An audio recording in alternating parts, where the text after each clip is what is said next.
এটাকে ভয়েডেবল হিসেবে সাব্যস্ত করতে চাচ্ছি, অর্থাৎ আমার কনসেন্টটা এখানে যে সিচুয়েশন গুলোর কথা বলা হচ্ছে সেই সিচুয়েশনের যে কোনো একটার মাধ্যমে আমার কনসেন্টটা নেওয়া হয়েছিল। এখন এটা আমার জন্য অপশন যেহেতু যখন এসছে, দরজা খুলে গেছে, আমি এখন বলছি যে এই চুক্তি ভয়েডেবল, অর্থাৎ এই চুক্তিটা আমি বাতিলযোগ্য, আমি বাতিলের দিকেই যাব, এটা মানার দিকে যাব না। কিন্তু দেখা যাচ্ছে যে ইতিমধ্যে আমি চুক্তি হওয়ার পরে এই চুক্তির আওতায় আমি ওই পক্ষের কাছ থেকে বেনিফিট নিয়েছি যে কোনো ধরনের। সে যে বললাম যে ইতিমধ্যে যখন গিয়ে আমি অবজেকশনটা রেজ করছি, এর মধ্যে চুক্তি হওয়ার সময় সে আমাকে সাইনিং মানি হিসেবে টাকা পয়সা দিয়ে কিছু টাকা পয়সা দিয়েছে, বা আরো অন্য যে সমস্ত বেনিফিট নিয়েছি, সেক্ষেত্রে বলা হচ্ছে যে 64 ধারাতে গেলে পাবেন এই ধরনের পরিস্থিতিতে যিনি চুক্তি বাতিল করবেন তিনি অপর পক্ষের কাছ থেকে বেনিফিট নিয়ে থাকলে সেই বেনিফিটটা তাকে ফেরত দিতে হবে, বেনিফিট তাকে রিটার্ন দিয়ে দিতে হবে।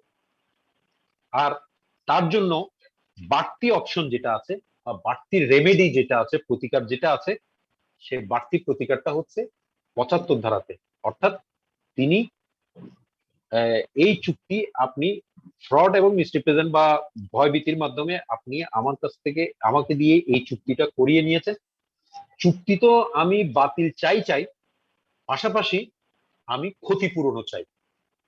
সেক্ষেত্রে 75 ধারাতে সেই রেমেডিটাও আছে যে ক্ষতিপূরণও চাওয়া যাবে। 75 ধারাতে অন্য আরেকটা সার্কামস্ট্যান্সেসেও এই ক্ষতিপূরণ চাওয়ার অপশন থাকবে। সেই সার্কামস্ট্যান্সটা হচ্ছে চুক্তি ভঙ্গ হলে। ভঙ্গের বিষয়টা আমরা যখন এটা ধারাবাহিকভাবে যখন আসবে তখন গিয়ে আলোচনা করব। আচ্ছা, আপনাদের অনেকক্ষণ সারা শব্দ পাচ্ছি না, আছে না নাই আমি তো বুঝতে পারছি না, এখন রেসপন্স করেন দেখি কোন প্রশ্ন বা কোনো কিছু। স্যার আছি স্যার, আমরা আচ্ছা যাক, আশ্বস্ত হলাম। আমি তো চিন্তা করতেছি না এখন সাউন্ড টাউন্ড শোনা যাচ্ছে কিনা। বলেন, এনি কোয়েশ্চেন? স্যার আমরা আইনের পাঠ্যক্রম এখনো তৈরি হয়নি, এই জন্য স্যার শব্দ পাওয়া যাচ্ছে না আর কি। না এই আছে কি, কোনো প্রশ্ন আছে কি? স্যার আসসালামু আলাইকুম। ওয়ালাইকুম সালাম। সালাম আদাব সব একবার, এরপর সালাম স্যার আদাবের এটা কি দরকার নেই। শর্ট কোয়েশ্চেন হিসেবে আসতে পারে, পার্থক্যটা না ব্রড কোয়েশ্চেন হিসেবে আসতে পারে? এটা বলতে পারবো না ভাই, এটা বলতে পারবো না কি হিসেবে আসতে পারে, কারণ প্রশ্নকর্তা যিনি প্রশ্ন করবেন তিনি হয়তো একই প্রশ্নের মধ্যে পার্ট পার্ট করে দিতে পারেন, এটা তার ব্যাপার। কয়েকটা বিষয়ের সাথে হয়তো এটা লাগিয়ে দিতে পারেন। স্যার আসসালামু আলাইকুম স্যার। ওয়ালাইকুম আসসালাম। সালাম আদাব একবার বললাম তো, বলেন প্রশ্ন করেন ডাইরেক্ট। আচ্ছা স্যার, কোন ব্যক্তি যদি ধরেন মায়ের সম্পত্তিটা মানে ছেলে অনেক আছে, একজন কি করলো ওইটা মানে মা অত কিছু জানে না, অসুস্থ ব্যক্তি অত কিছু বুঝেন না, উনি সিগনেচার দিয়ে দিলেন এবং এক ছেলে উনি মায়ের সম্পত্তিটা পুরোটা নিয়ে ফেললেন। এখন বাকিরা যখন জানলো তখন বলতেছে মানে এটা নিয়ে খুব সমস্যা করতেছে, মানে এটা তো আমরাও বাকিটার আছে, আমরাও তো ছেলে, এক্ষেত্রে কি করণীয় কি? কি করণীয় বলেন, এতক্ষণ পর্যন্ত আলোচনা যা করলাম এর মধ্যে থেকে বলা কি করণীয় হতে পারে বলে আপনি মনে করেন আপনি আইনজীবী হয়ে গেছেন, আপনার কাছে এখন একজন এই সমস্যা নিয়ে আসছে, আপনার কাছে পরামর্শ চাচ্ছেন, বলেন। বিষয়টা হচ্ছে রেডিমেড উত্তর পেলে সেটার মধ্যে আসলে ওই জানাটা মানে আপনার সেভাবে ক্যাচ করা থাকে না, বা এটা থাকে না সেভাবে মনের মধ্যে। স্যার এর জন্য প্রতিকার চাওয়া উচিত আদালতের কাছে, আমার মনে হয়। ডেফিনেটলি প্রতিকার মানে তো আর আপনি মারামারি করবেন না, আপনি আদালতেই যাবেন। মারামারির কথা আমরা তো এখানে মারামারি শিখতে, প্রতিকার মানে মারামারি, এই জিনিসটা আমরা এখানে শিখছি না, আলোচনা করছি না। আইনানুগ প্রতিকার বলতে আপনি আইনানুগ প্রতিকার আদালতেই দিবেন, আপনাকে আদালতে যেতে হবে। প্রতারণার মামলা দিতে হবে স্যার? ডেফিনেটলি প্রতারণার মামলা বলতে আপনি দিবেন। প্রতারণার মামলা বলতে আপনি এটা চিটিং এর অফেন্স বা এলিগেশন, সাথে আরো অন্যান্য এলিগেশন আসবে, জাল জালিয়াতি ইত্যাদি ইত্যাদি আসতে পারে। সেটা হচ্ছে অপরাধ করেছেন, অপরাধের জন্য একটা মামলা করলেন। এখন মনে করুন দলিলটা কি করবেন আপনি, দলিলটার অস্তিত্ব নষ্ট করতে হবে না? জি স্যার। নাহলে তো এটা নিয়ে তিনি অনেক কিছু করে ফেলতে পারেন, তিনি এটা আরো বিক্রি করে দিতে পারেন, তিনি এটা ব্যাংকে মর্টগেজ বা বন্ধক রেখে লোন নিতে পারেন, অনেক কিছু করতে পারেন। জি। দলিলের জন্য কোথায় যাবেন? উদ্ধার করার জন্য আবার মামলা করতে হবে। একটা কথা মানে স্ট্রেইট একেবারে মাথায় রাখেন, সেটা হচ্ছে ক্রিমিনাল অফেন্সের জন্য যখন আপনাকে বিচার হবে সেখানে শুধু হচ্ছে জেল জরিমানা, প্রতিকার হচ্ছে অনলি জেল জরিমানা। এর বাইরে আর কিন্তু কোনো প্রতিকার ফৌজদারি আদালতে নাই। এখন আমি এই দলিলটা তো আমার জন্য মাথা ব্যথা। কোথায় যাবে? দলিল বাতিলের মামলা করতে হবে স্যার। হুমায়ুন চুক্তি বাতিলের সিভিল কোডে হুমায়ুন বলতে এইটা আসলে কিভাবে হয় না সিভিল কোর্টে তো যাবেন, সেটা হচ্ছে সিভিল কোর্টে যাবেন, এটা কোন আইনে যাবেন? আচ্ছা, আইন দলিল- এটা দলিল বাতিলের মামলা করবে দলিল বাতিল বাতিলের- রিচার্জ করার জন্য, রিসাইন করার জন্য। রিসাইন হবে না, এটা হচ্ছে যে ক্যান্সেলেশন। হ্যাঁ ক্যান্সেলেশন এটা এটা আপনার সুনির্দিষ্ট প্রতিকার আইনে আপনাদেরকে কত ধারা পর্যন্ত আলোচনা হয়েছে? ওটা আমাদের এখনো পড়ায়নি। আচ্ছা আচ্ছা আচ্ছা, ঠিক আছে। এটা ওখানে যখন ওই সুনির্দিষ্ট প্রতিকার আইন যখন পড়বেন, ওখানে আপনার পেয়ে যাবেন। ওখানে চুক্তি কোনো ডকুমেন্ট হওয়ার পরে লিগ্যাল কোনো ডকুমেন্ট, অর্থাৎ যে কোনো ধরনের লিগ্যাল ইনস্ট্রুমেন্টে 3টা ভুল হয়েছে, আপনার এই মানে ভুল হয়েছে সেটার জন্য আপনাকে কারেকশন করতে হচ্ছে। কারেকশনের জন্য আদালতে যেতে হচ্ছে, কারণ নিজেদের মধ্যে কারেকশন করে নেওয়ার হয়তো সুযোগ নেই। আরেকটা হচ্ছে বাতিল করতে হচ্ছে, আরেকটা হচ্ছে মানে আপনার রদ করতে হচ্ছে। বাতিল রদ কিন্তু দুই আলাদা জিনিস। ডিফারেন্সটা কি? ডিফারেন্সটা হচ্ছে এক কথা স্থগিত বলা যাবে না, এটা হচ্ছে মানে এটাও অনেক মানে বিষয়টা হচ্ছে অবসান হবে।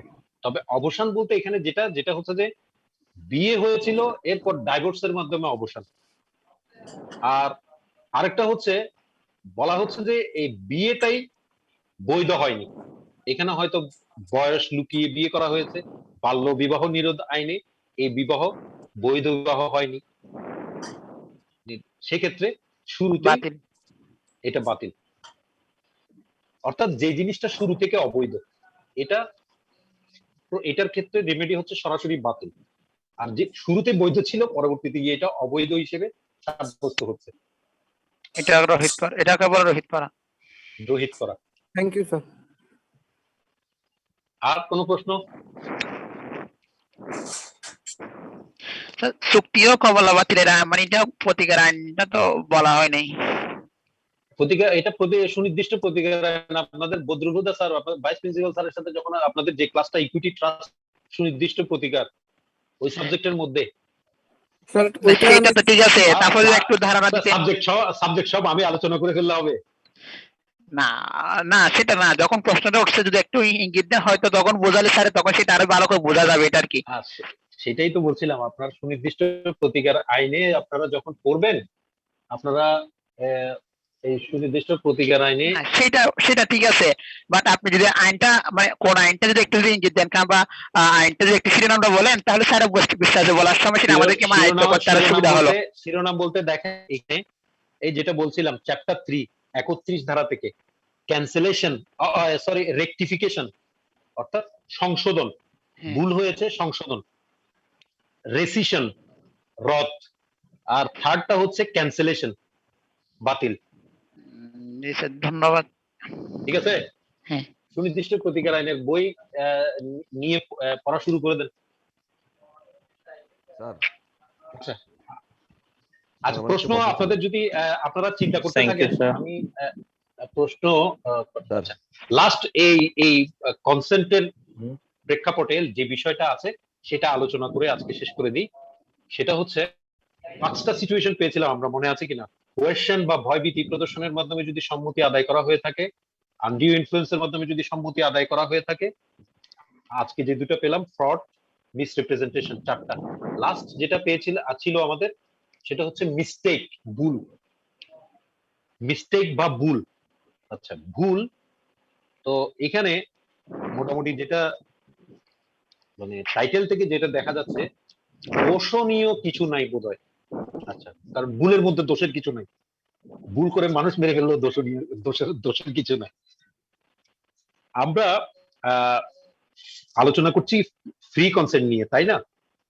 ফ্রি কনসেন্টের ডেফিনেশন আমরা যেটা মানে গতদিন পেয়েছি 14 ধারাতে, যেটা বলা হচ্ছে যে এই 5টা সিচুয়েশনের উপস্থিতি যদি থাকে তাহলে সেই কনসেন্টটা ফ্রি কনসেন্ট হিসেবে বিবেচ্য হবে না।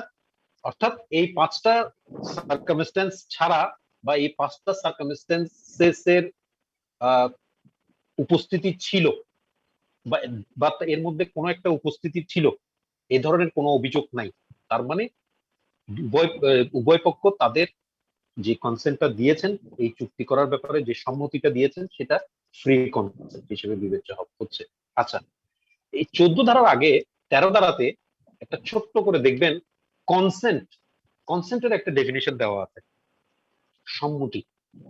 এটা তো বলছি ফ্রি কনসেন্ট, স্বেচ্ছায় প্রদত্ত সম্মতি।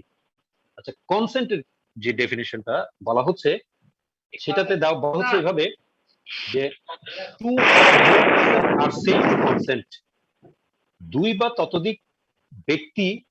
এটা হচ্ছে মানে কনসেন্ট বলতে আইনত কি বুঝাবে, এটা চুক্তির প্রেক্ষাপটেও হতে পারে বা চুক্তি ছাড়াও ইন জেনারেলি কনসেন্ট বলতে বলা হচ্ছে যে 2 বা ততোধিক ব্যক্তি যখন একই বিষয়ে একই কনসেপশনের উপর, একই সেন্সের উপর, একই ধারণার উপর, একই বিষয়ে একই ধারণার উপর ভিত্তি করে ঐক্যমতে উপনীত হয়, তখন সেটাকে বলা হচ্ছে যে কনসেন্ট। তারা ওই বিষয়টাতে কনসেন্ট দিয়েছে বা তাদের মধ্যে একটা কনসেন্ট আছে ওই বিষয়ে। 2 বা ততোধিক ব্যক্তি যখন একই বিষয়ে একই সেন্স বা একই ধারণার উপর ভিত্তি করে, অর্থাৎ দুইজনের কনসেপশন ক্লিয়ার, দুইজনের কনসেপশন একই। চুক্তির আমরা এখন চুক্তির প্রেক্ষাপটে যদি বলি, চুক্তির সামগ্রিক বিষয়ে দুজনের একই কনসেপশনের উপর, একই সেন্সের উপর ভিত্তি করে যে কি নিয়ে তারা চুক্তি করতে যাচ্ছে, কার সাথে চুক্তি হচ্ছে, চুক্তির বিষয়বস্তু কি, চুক্তিতে কি মানে চুক্তির পরিণতিটা কি, এই সমস্ত বিষয় নিয়ে যখন তাদের দুজনের মধ্যকার ধারণা, দুজনে একই রকম সেন্স পেয়ে গেছে, দুজনে একইভাবে পারসিভ করেছে, অর্থাৎ একজনের যা ধারণা আরেকজনেরও একই ধারণা, তখন সেটাকে কনসেন্ট হিসেবে ধরে নেওয়া হবে। আচ্ছা, এখন 20 ধারাতে যে বিষয়টা বলা হচ্ছে যে যদি চুক্তির উভয় পক্ষ, খেয়াল করবেন এখানে চুক্তির উভয় পক্ষের কথা বলা হচ্ছে, অর্থাৎ যাদের মধ্যে চুক্তি হয়েছে তারা সবাই যদি ওই চুক্তির বিষয়বস্তু, যেটা চুক্তির সবচেয়ে ভাইটাল পার্ট, চুক্তির যেটা সবচেয়ে গুরুত্বপূর্ণ এবং আনুষঙ্গিক অনুষঙ্গ, সেটা সম্পর্কে ভুলের ভিত্তিতে কোনো চুক্তি করে, সেটার বিষয়ে ভুলের ভিত্তিতে কোনো চুক্তি করে, তাহলে বলা হচ্ছে যে সেই চুক্তিটা অবৈধ চুক্তি।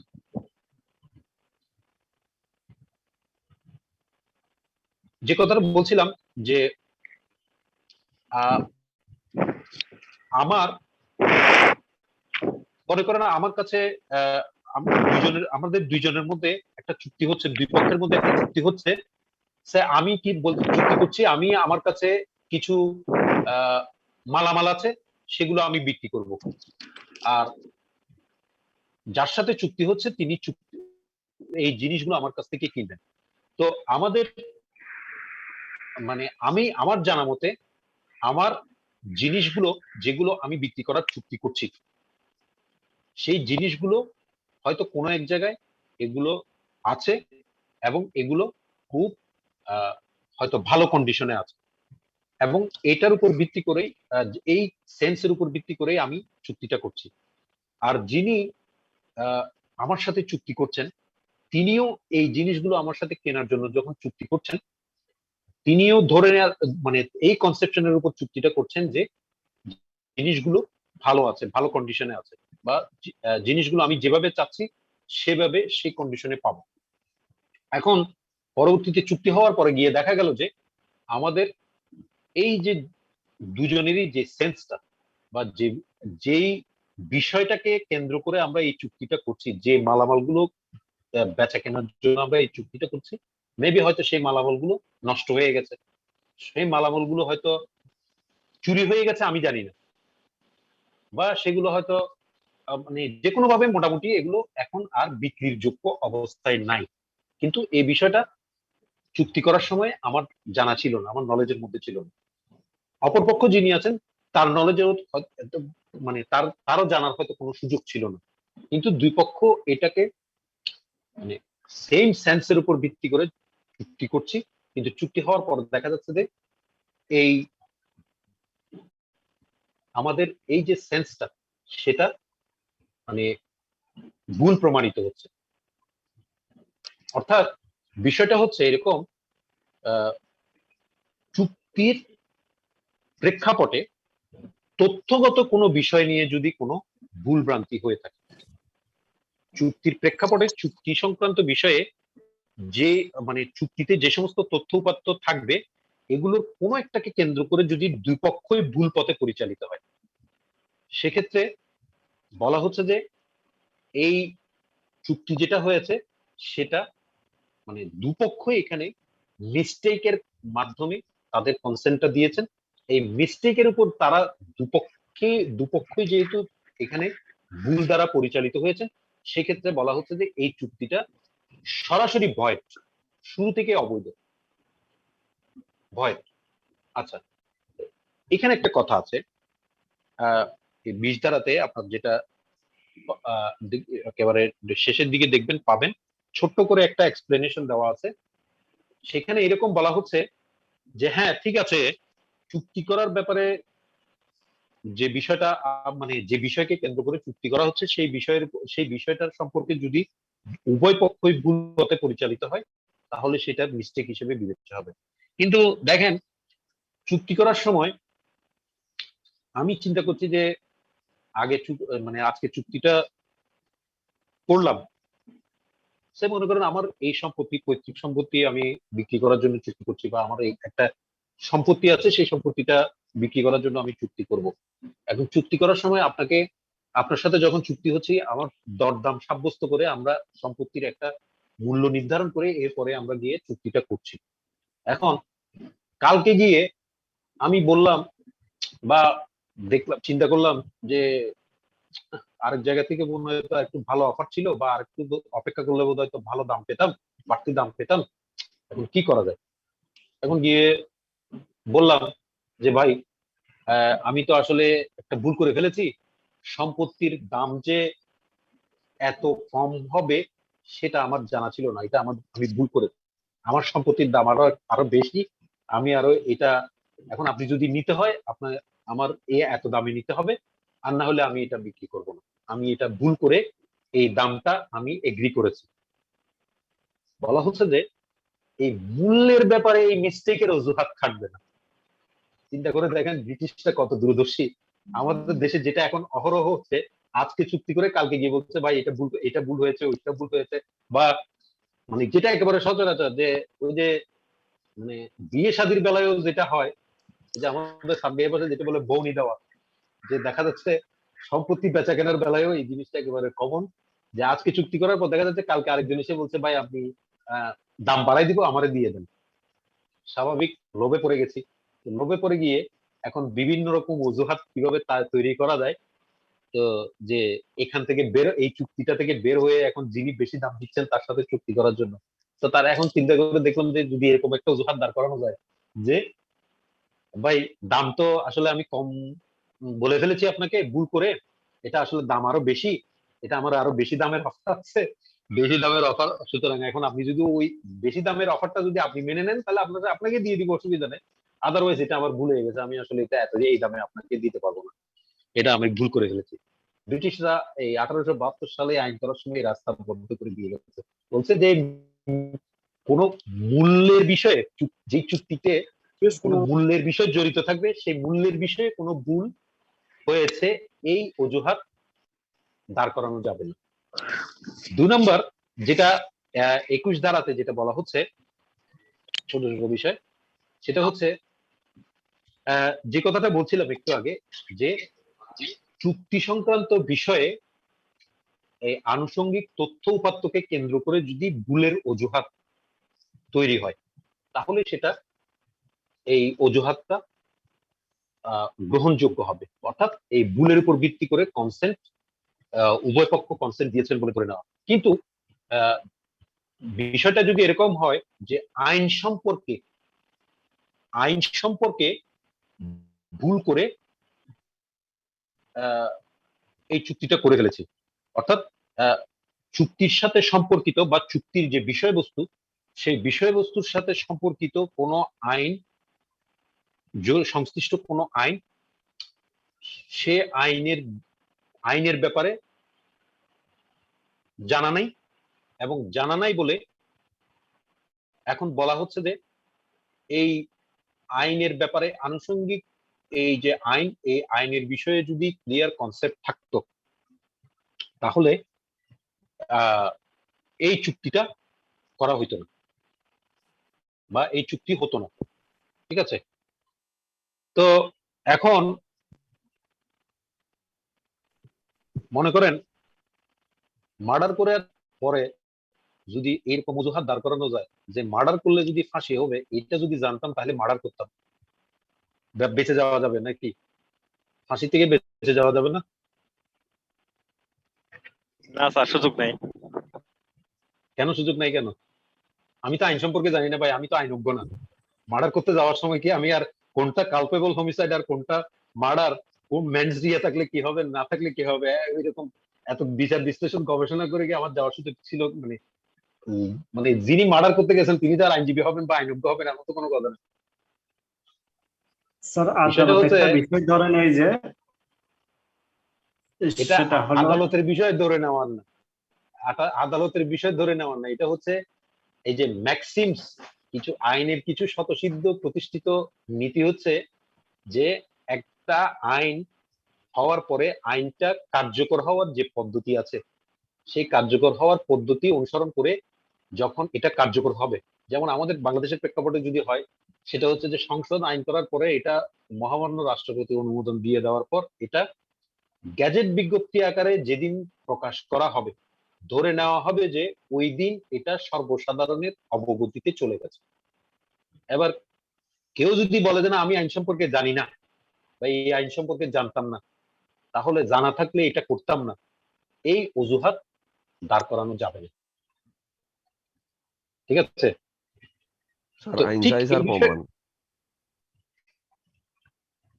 আইন চাই প্রমাণ, সেটা হচ্ছে ভিন্ন প্রেক্ষাপট। এখানে বিষয়টা হচ্ছে মানে আইন জানা নাই, এটা কোনো অবস্থাতেই কোনো ক্ষেত্রে কোনো ডিফেন্স হিসেবে দাঁড় করানো যাবে না, আত্মপক্ষ সমর্থনের পক্ষে যুক্তি হিসেবে দাঁড় করানো যাবে না। একইভাবে যে এই আইনটা, এই আমার রিয়েল এস্টেট আইন যেটা আছে, এই আইনটা সম্পর্কে যদি আমি ভালোভাবে জানা থাকতো তাহলে হয়তো আমি যাই জমির মালিক হিসেবে বা ডেভেলপার হিসেবে হয়তো এই চুক্তিটা এইভাবে করতাম না, ওইভাবে করতাম, বা চুক্তিতে এইভাবে এই ধরনের চুক্তিতে আমি যেতাম না। এই আইনের ব্যাপারে ভুল করেছি, আইন জানার ব্যাপারে ভুল করেছি, এই অজুহাত এটা মানে এই ভুল হিসেবে বিবেচ্য হবে। এই ভুলের উপর কোনো কনসেন্ট নেওয়া হয়ে থাক বা কনসেন্ট দিয়েছি এটা বলা হলেও এটা মানে গ্রহণযোগ্য হবে না। তবে এখানে একটা কথা আছে, সেটা হচ্ছে এই বিষয়টা হচ্ছে দেশের প্রচলিত আইনের জন্য। এখন আমার চুক্তির বিষয়বস্তুর সাথে যদি বিদেশি কোনো আইনের সংশ্লিষ্টতা চলে আসে, সেক্ষেত্রে যদি বলা হয় যে আমি এই বিদেশি যে আইনটা, সে আইন সম্পর্কে আমি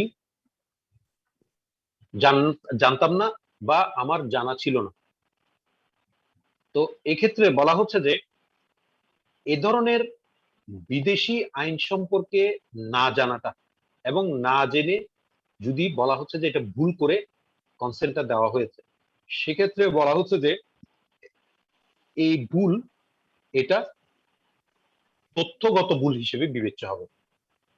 অর্থাৎ mistake of fact, mistake of law, দুটো বিষয়, আইনগত ভুল, তথ্যগত ভুল।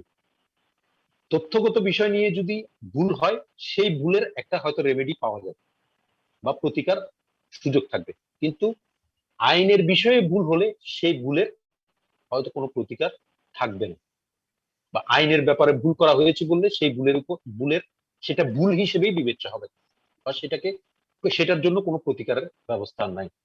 তো প্রতিকার বলতে এখন মনে করেন মিস্টেক অফ ফ্যাক্ট যদি হয়ে থাকে সেক্ষেত্রে যেটা আমরা 20 ধারাতে যেটা পেয়েছি, যদি দুপক্ষই একই ভুলের উপর পরিচালিত হয়, একই ভুল দ্বারা পরিচালিত হয়, তাহলে সেক্ষেত্রে যেটা বলা হচ্ছে যে এটা চুক্তিটা পুরোটাই ভয়েড হিসেবে বিবেচ্য হবে। এখন যদি এক পক্ষ বলছেন আমি ভুল করেছি, আরেক পক্ষ বলছেন আমি ভুল করিনি, সেক্ষেত্রে কি হবে? সেক্ষেত্রে 22 ধারাতে যেটা বলা হচ্ছে যে শুধুমাত্র এক পক্ষের ভুল, এটার জন্য চুক্তি সরাসরি ভয়েড বা অবৈধ হবে না, সরাসরি ভয়েড বা অবৈধ হবে না। মেবি এটা হয়তো ভয়েডেবল হতে পারে, কিন্তু সরাসরি ভয়েড হবে। আচ্ছা, এখন স্বাভাবিকভাবে একটা প্রশ্ন আসতে পারে যে এই যে ভুলের কথা বলা হচ্ছে, মানে মিস্টেক অফ ফ্যাক্ট, তথ্যগত ভুল, একটা চুক্তিকে কেন্দ্র করে আইন সংক্রান্ত ভুল, এটা তো আমরা যেটা বুঝে নিতে পারছি মোটামুটি এটাকে কোনো মানে ডিফেন্স বা দোহাই হিসেবে দাঁড় করানো যাবে না। যেটা হচ্ছে তথ্যগত ভুল বা মিস্টেক অফ ফ্যাক্ট হলে সেটা হয়তো অজুহাত হিসেবে দাঁড় করানো যাবে, বা এটার এই মিস্টেক অফ ফ্যাক্টের উপর ভিত্তি করে যে কনসেন্টটা নেওয়া হয়েছে সেই কনসেন্টটা ফ্রি কনসেন্ট নয় মর্মে বিবেচিত হবে। এখন কোন কোন বিষয়গুলো বা কোন কোন বিষয়গুলোর প্রেক্ষাপটে তথ্যগত আদান প্রদানের ক্ষেত্রে কোনো ভুল ভ্রান্তি হলে সেটা ভুল হিসেবে বিবেচ্য হতে পারে, মানে এটা হচ্ছে যে অনেকটা মানে এই যে এই ধরনের ডিসপিউট থেকে মামলা মোকদ্দমা হতে হতে এখন কিছু মানে কমন ক্রাইটেরিয়া দাঁড়িয়ে গেছে। তো সেক্ষেত্রে এই ক্রাইটেরিয়া, কমন ক্রাইটেরিয়া যেগুলো দাঁড়িয়ে গেছে সেগুলোর মধ্যে থেকে যেটা দেখা যাচ্ছে, নাম্বার 1 হচ্ছে চুক্তির যারা পক্ষ, যে দুপক্ষের মধ্যে চুক্তি হচ্ছে, এই দুই পক্ষের চুক্তির মানে চুক্তি যারা করছেন, চুক্তির পক্ষদের আইডেন্টিটি বা পরিচিতিকে কেন্দ্র করে যদি কোনো ভুলভ্রান্তি হয়ে থাকে, বিয়ের সময় দেখা যাচ্ছে মানে বলা হচ্ছে ওই যে টিভিতে যেটা অ্যাড দেয় যে ছেলে 100% খাঁটি, খালি মাঝে মধ্যে একটু, বা বলা হয়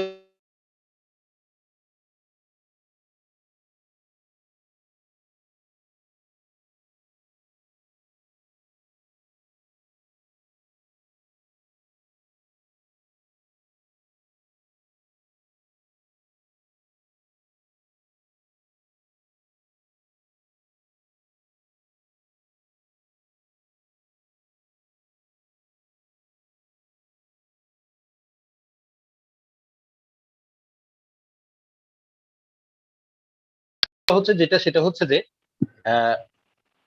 মানে চুক্তির যে বিষয়বস্তু, সেই বিষয়বস্তুর মানে আইডেন্টিটি এবং নেচার, অর্থাৎ পরিচিতি এবং প্রকৃতি, এই সম্পর্কে যদি কোনো ভুল হয়ে থাকে। আচ্ছা, এখন মনে করেন সম্পত্তি বিক্রি করব, পৈতৃক সম্পত্তি, এখন বাবা মা মারা গেছে, এখন আমি হয়তো লন্ডন আমেরিকাতে বসে আছি, এখন লন্ডন আমেরিকাতে বসে আছি, অনেক বছর লন্ডন আমেরিকা আছি, বাংলাদেশে আর ব্যাক করার কোনো চিন্তা ভাবনা নেই, এখন এখান থেকে সম্পত্তি বেচে কিনে এখানকার চ্যাপ্টার ক্লোজ করে দিয়ে চিরজীবনের জন্য চলে যাব। এখন বাবা মার সম্পত্তি এখন কোথায় কি অবস্থায় আছে, হয়তো বিদেশ যাওয়ার আগে যেরকম জানতাম ওইটার উপর ভিত্তি করে যখন কথাবার্তা বলছি, তো দেখা যাচ্ছে যে সম্পত্তিটা মানে, বা আমার কাছে যেটা ছিল, আমার বাবা হয়তো আমাকে বলেছিল যে আহ অমুক জায়গায় একটা উনি সম্পত্তি কেনার কথাবার্তা বলছেন, তো আমিও শুনেছিলাম, পরবর্তীতে তিনি হয়তো সময় দেখা যাচ্ছে যে ওই জায়গায় সম্পত্তি না কিনে তিনি আরেক জায়গায় সম্পত্তি কিনেছেন। এখন আমি ভুল করে যে জায়গাটার কথা আমি জানতাম সেটাকে মনে করে সেভাবে সেটাকে ট্রিট করেই আমি চুক্তিটা করে ফেলেছি, বা আমি জানতাম যে এই সম্পত্তিটা খালি সম্পত্তি, কিন্তু দেখা যাচ্ছে সেখানে একটা বাড়ি আছে, বাড়িও আছে, অথবা আমি জানতাম বাড়ি, কিন্তু পরবর্তীতে দেখা যাচ্ছে এই বাড়িটা ভেঙে গেছে বা ভেঙে ফেলা হয়েছে, এখন এটা খালি জায়গা, মানে প্লেন ল্যান্ড হয়ে গেছে, খালি জায়গা হয়ে গেছে। এই ধরনের ভুলভ্রান্তি যদি হয়ে থাকে তাহলে সেটা মিস্টেক অফ ফ্যাক্ট হিসেবে বিবেচ্য হতে পারে। মোটামুটি আহ, এই যে question, undue influence, fraud, misrepresentation এবং মিস্টেক, এই পাঁচটার কারণে যদি পাঁচটার যে কোনো একটার কারণে যদি কনসেন্ট দেওয়া হয়ে থাকে কোনো চুক্তি করার ব্যাপারে, সেই চুক্তিতে যে কনসেন্ট দেওয়া হয়েছে সেই কনসেন্টটা বা যে পক্ষের কনসেন্টটা নেওয়া হয়েছে সেটা ফ্রি কনসেন্ট হিসেবে বিবেচ্য মানে হবে না, এটা আমরা ধরে নিতে পারি। তাহলে আমরা চুক্তি আইনানুগভাবে বলবৎযোগ্য হওয়া, এনফোর্সেবল বাই ল হতে গেলে যে চারটা ক্রাইটেরিয়া সব বা শর্ত পূরণ হতে হবে, তার মধ্যে দুটো পেয়েছি। একটা হচ্ছে চুক্তি করার ব্যাপারে পক্ষগণের লিগ্যাল কম্পিটেন্সি বা আইনানুগ সক্ষমতা থাকতে হবে, আর 2 নম্বর যেটা সেটা হচ্ছে ফ্রি কনসেন্ট বা স্বেচ্ছায় প্রদত্ত সম্মতি থাকতে হবে। থার্ড যেটা আমরা ক্রাইটেরিয়া, যেটা ইনশাল্লাহ আগামী ক্লাসে আলোচনা শুরু করব, সেটা হচ্ছে চুক্তি করার যে পক্ষগণ মানে চুক্তির যারা পক্ষ তারা যে চুক্তিটা করতে যাচ্ছেন সেটা একটা বৈধ উদ্দেশ্যকে সামনে রেখে হতে হবে। Legality of object of the contract, চুক্তি করার উদ্দেশ্যের বৈধতা, এটা নিয়ে আমরা ইনশাল্লাহ আগামী ক্লাসে আলোচনা করব। আর আজকের ক্লাসের উপর কারো কোনো জিজ্ঞাসা, কারো কোনো প্রশ্ন? স্যার জি স্যার। স্যার একটা প্রশ্ন ছিল স্যার। জি বলেন বলেন। স্যার প্রতারণার একটা অপশন ছিল স্যার, প্রকৃত সত্য গোপন করা হলে সেটা প্রতারণা হিসেবে গণ্য করা হবে।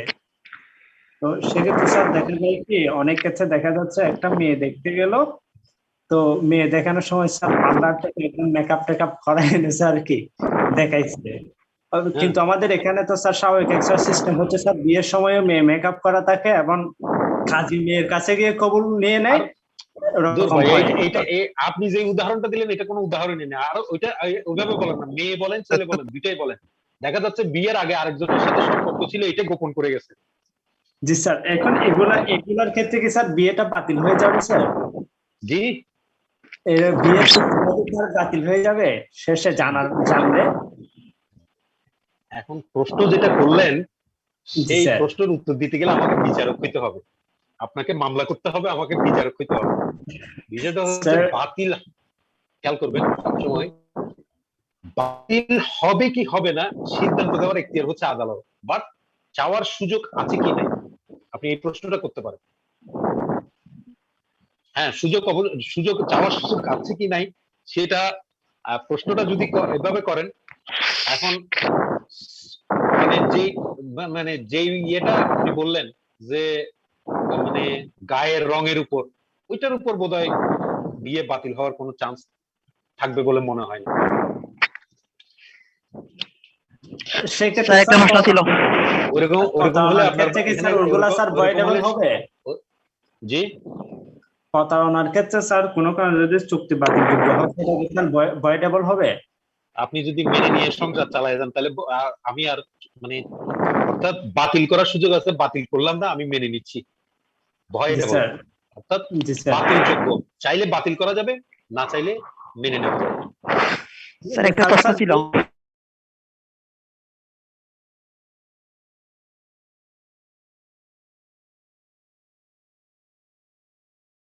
রেজিস্ট্রেশন আইন যখন আপনি করবেন, রেজিস্ট্রেশন আইন এটা কিন্তু মানে আলাদা একটা procedural law regarding registration and registration office.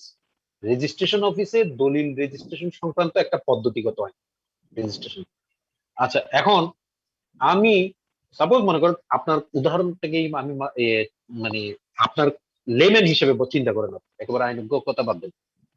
আজ একটা ডকুমেন্ট রেজিস্ট্রি অফিসে রেজিস্ট্রি করা হয়েছে, যে কোনো দলিল যে কোনো চুক্তি রেজিস্ট্রি অফিসে রেজিস্ট্রি হয়েছে, আমি তাকে বললাম যে ভাই আপনার এই চুক্তি এই কারণে আমি এটা মানে টার্মিনেট করলাম বা বাতিল করলাম, এই চুক্তির অবসান ঘটাচ্ছি, আনুষ্ঠানিক অবসান ঘটাচ্ছি, বা এই চুক্তিটা বাতিল হিসেবে সাব্যস্ত করছি, এই চুক্তি আমি আর মানবো না, বা এটা নিয়ে আমি কোনো কিছুই করব না, এই চুক্তি অনুযায়ী আমার যা যা করণীয় আমি কিছুই করবো না, এটার উপর আমি চুপচাপ বসে আছি।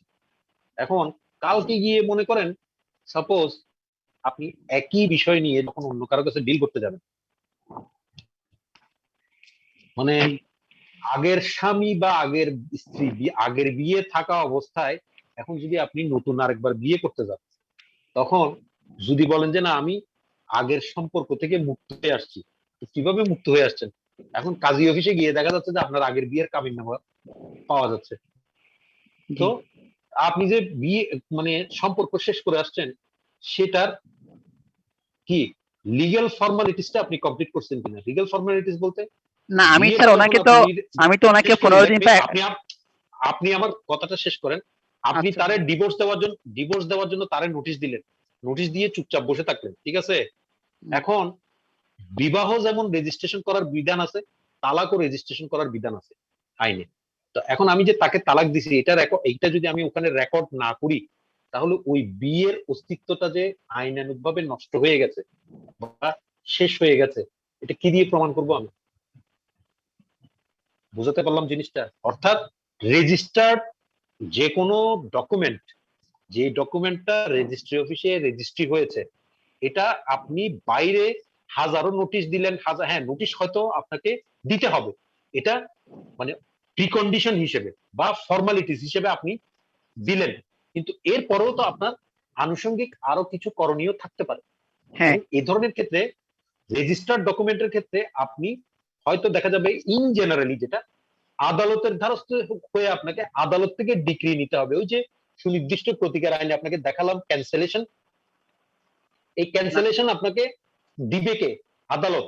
আদালত যদি এটা ক্যান্সেল করে, এখানে আইনে বলা আছে এই ক্যান্সেলেশনের ওই সংশ্লিষ্ট ডকুমেন্টটা যখন আদালত বলবেন যে হ্যাঁ এটা আমি ক্যান্সেল মর্মে সাব্যস্ত করে রায় দিলাম, ডিক্রি দিলাম, ওই রায় এবং ডিক্রির একটা কপি আদালত রেজিস্ট্রেশন অফিসে পাঠাবেন এটাকে রেকর্ড করার জন্য। কি কারণে, কি জন্য? এটা যে ক্যান্সেল হয়ে গেছে এটা রেকর্ডে পাওয়ার জন্য, নাইলে তো আগেরটা ঝামেলা সৃষ্টি করবে। না সেটা বুঝতেছি, আমি বলতে চাচ্ছি যে আমি ওনাকে একটা সময় ব্যান্ডিং করে দিলাম, উনি ওইটার ভিতরে আমার কোনো প্রতি উত্তর দেয় নাই, তখন আমি কি মামলা করে ডিগ্রিটা মানে ডিগ্রিটা একটা যখন একতরফা মামলা হয়ে যাবে তখন তো উনি কোনো সমস্যা করতে পারবে কিনা? আপনি মামলা করবেন, মামলায় আপনি ডিগ্রি পাবেন এটা আমি গ্যারান্টি দিতে পারবো না, তো গ্যারান্টি কেউ দিতে পারবে না। এটা মামলায় বলতেছি আপনি না, মামলা করতে পারবেন, আমি বলতে মামলা চাচ্ছি যে করতে ওনাকে পারবেন, ব্যান্ডিং করে এবং দেওয়ার পর আপনার মামলায় ডিগ্রি হবে কি না হবে না সেটাও বলতে পারবো না। আর আপনি মামলা একেবারে একতরফা পর্যন্ত চলে গেছেন, অনেক দূর চলে গেছেন, মামলা যে একতরফা হবে এটা আপনি কেমনে জানেন? উনি তো আপনার না নোটিশের হয়তো উত্তর দিল না, কিন্তু উনি মামলা সেটা অ্যাপিয়ার বলতে করে তো কন্টেস্ট করতে পারে। আর কি, আমি নোটিশের উত্তর দিলাম না, কিন্তু আমি তার বলতে মানে এই চাচ্ছি না যে ওনাকে এই যে সময় ব্যান্ডিং করে দেওয়ার পর।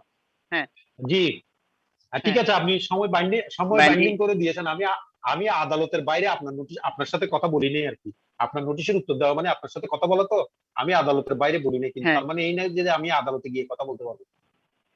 আমি ওই সময় আপনার নোটিশের উত্তর দিই নাই, এখন না আমি আদালতে আদালতে কন্টেস্ট করবো। আদালতে না বলার জন্য বলতেছি না, মানে হ্যাঁ উনি যদি ব্যান্ডিং দিয়ে কোনো উত্তর না দেয়, আমি রেজিস্ট্রি অফিসে গিয়ে মানে সরাসরি আমি একা গিয়ে নো ওটা কি মানে নো যদি রেজিস্ট্রি অফিসের সাথে গিয়ে করি জি না, এটা কি এই বাতিল না হবে কিনা? হবে না, এটা সব ক্ষেত্রে হবে না, এগুলো হচ্ছে কিছু এক্সেপশনাল সার্কামস্টেন্স, একেবারে কি একেবারে রেয়ার এক্সেপশন।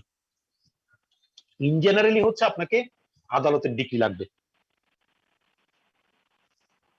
ওইরকম হলে তো আপনার প্রতিদিন আজকে দলিল দিয়ে আমি কালকে বাংলাদেশের যে অবস্থা, যে প্রেক্ষাপট, বাংলাদেশের মানুষের মানে আজকে দলিল রেজিস্ট্রি করে কালকে গিয়ে নিজে নিজে গিয়ে রেজিস্ট্রি বাতিল করে দিয়ে আসতো প্রতিদিন। তো আমাকে মামলাটা কখন করতে হবে? ওনাকে সময় দিচ্ছি, ওটা যদি উনি মানে একটু না করে তারপরে মানে ওটার পরবর্তী সময়ে মামলাটা করতে হবে এরকম। জি এটা হচ্ছে তামাদি আইনে, ফাইনাল ইয়ারে গিয়ে তামাদি আইন, বা এখন যদি আপনার ইয়ে লাগে মানে আগ্রহ লাগে পড়ে ফেলেন, তামাদি আইন পড়ে ফেলেন। আমাদের মানে ফাঁসদার আইনে সেটা না। এটা এখন আলোচনা করতে গেলে আমি তো চুক্তি আইন ছেড়ে তামাদি আইনে চলে যেতে হবে। মাছ ধরা মানে বোঝা যাচ্ছে আপনি মনে হয় কোর্টের সাথে রিলেটেড কোনো কাজ কারবারের সাথে জড়িত আছেন মনে হয়। কি ক্লারিক্যাল কাজ টাজ করেন নাকি? না কোনো লয়ারের সাথে ইতিমধ্যে মানে ভবিষ্যতে আইনজীবী হবেন সেই প্ল্যান প্রোগ্রাম থেকে কাজকর্ম শুরু করে দিয়েছে? না স্যার আমি তো ব্যাংকে জব করি। ও আচ্ছা, তো পাঁচ ধারা বলতে পাঁচ ধারা মানে এটা কি শুনে শুনে বলতেছেন পাঁচ ধারা? হ্যাঁ শুনে শুনে বলতেছি না, হয়তো হালকা পাতলা একটু ধারণা ছিল। হম ধারণা নিলে পুরোপুরি ধারণা নিয়ে ফেলবেন। সেটা হচ্ছে তামাদি আইন অনুযায়ী আপনি যখন দেওয়ানি আদালতে যে বিষয়ে মামলা করার জন্য যে সময়সীমা নির্দিষ্ট করা আছে, ওই নির্দিষ্ট সময়ের মধ্যে আমি মামলা করতে পারি নাই। কেন পারি নাই? কতদিন বিলম্ব হয়েছে আমার? সেটা একটু সেই ব্যাখ্যা দিতে কারণ হবে, ব্যাখ্যা কারণটা উল্লেখ করে ব্যাখ্যা দিয়ে ওই 5 ধারা মতে বিলম্ব মওকুফ চেয়ে মওকুফে আলাদা। বিলম্বিত সময়ে হ্যাঁ, গিয়ে মামলা করা। জি। না আমি সেটা বুঝছি, আমি বলতে চাচ্ছি যে আমি তো ওনাকে একটা সময় দিয়ে নোটিশটা দিছি, এখন মামলাটা কি সময় নোটিশ মানে সময়টা পার হওয়ার পর করব নাকি তার ভিতর আমাকে তার ভিতর মামলাটা করতে হবে? না, তার ভিতর মানে কেন মামলা করবেন আপনি? ওনার সময় পার হওয়ার পরে মামলাটা করব। আপনার মামলা করার কারণই তো উদ্ভূত হবে ওই পিরিয়ড পার হওয়ার পর। মানে সময়টা পার হওয়ার পর। জি। তাহলে এমনি মানে এই চুক্তিটা বাতিল হবে না, ওনাকে এবার ওনাকে নোটিশ প্রদান করলেও বা রেজিস্ট্রি অফিসে নোটিশ প্রদান করার পরেও যদি কোনো রকম রিপ্লাই না আসে, মামলা না করা পর্যন্ত চুক্তি বাতিল হবে না। ওইটাই তো বললাম আপনাকে, আপনার মানে হচ্ছে যে এটা হচ্ছে যে ফর্মালিটিস অর্ধেক কমপ্লিট হলো আর অর্ধেক কমপ্লিট হবে না, হইলো না আর কি। এখন মানে আমি বেঁচে যাওয়া আর কি, কোনো আমাকে যদি পরবর্তী যখন একটা মানে ক্লায়েন্ট ক্লাইম করে আমি বলতে পারি আমি আপনাকে নোটিশ দিচ্ছি, আপনি আমাকে উত্তর দেন নাই, সেই হিসাবে আমি এটা করলাম, মানে এটা নিজেকে আটকানোর জন্য, বাঁচার জন্য নিজে। না স্যার ঠিক আছে আপনি করেন না, অসুবিধা নাই। এরপরে গিয়ে উনি যদি দেখেন যে না উনি কিছুই বলতেছেন না, চুপচাপ হয়ে আছে, আপনি আপনার কাজ যা করার সেটা করে গেলেন, অসুবিধা কি? সেটা আর কি। হ্যাঁ, ধন্যবাদ। আর কার কোনো প্রশ্ন?